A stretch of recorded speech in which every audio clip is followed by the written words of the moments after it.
Duck and Percy enjoy their work at the harbor, pulling and pushing cars full of cargo to and from the quay. The engines were exhausted. The harbor was busier than ever.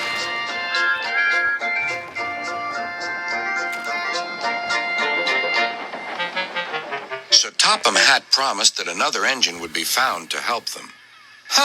It's about time, said Percy. I ache so much I can hardly get my wheels to move, agreed Duck. They waited for the engine to arrive. It came as a shock when he did. Good morning, squirmed Diesel in his oily voice. The two engines had not worked with Diesel for a long time. What are you doing here? Gasped Duck. Your worthy top, Sir Topham Hatt sent me. I hope you are pleased to see me again. I am to shunt some dreadfully tiresome cars. Shunt where? Said Percy suspiciously. Where? Why, from here to there, purred Diesel, and then again from there to here. Easy, isn't it? With that, Diesel, as if to make himself quite clear, bumped some cars hard.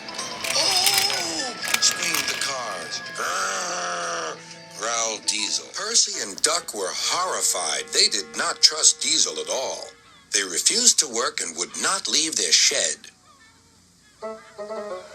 Sir Topham Hatt was enjoying his tea and iced bun when the telephone rang. So there's trouble in the harbor yard? I'll be there right away. Diesel was working loudly and alone. Cargo lay on the quay. Ships and passengers were delayed. Everyone was complaining about Sir Topham Hatt's railway. Percy and Duck were sulking in their shed. What's all this? Demanded Sir Topham Hatt. We're on strike, sir, said Percy nervously. Yes, added Duck.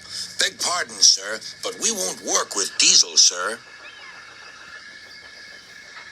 You said you sent him packing, sir. I have to give Diesel a second chance, replied Sir Topham Hatt. I'm trying to help you by bringing Diesel here. Now you must help me. He was the only engine available. Percy and Duck went sadly back to work. This morning, things were no better. Diesel's driver had not put his brakes on properly, and Diesel started to move. He went bump straight into Percy. Wake up there, Percy, scowled Diesel. You have work to do. He didn't even say he was sorry to Percy. Hard that the loads went everywhere. What will Sir Topham Hatt say? Gasped Percy. He won't like it, said Duck. So who's going to tell him, I wonder? Two goody-goody tattletales like you, I suppose?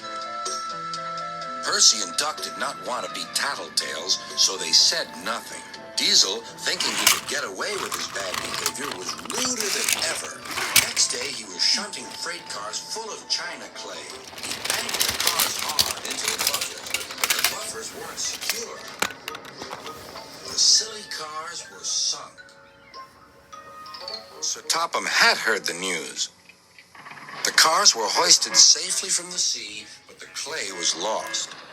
Sir Topham Hatt spoke severely to Diesel. The harbor master has told me everything. Things worked much better here before you arrived. I shall not be inviting you back.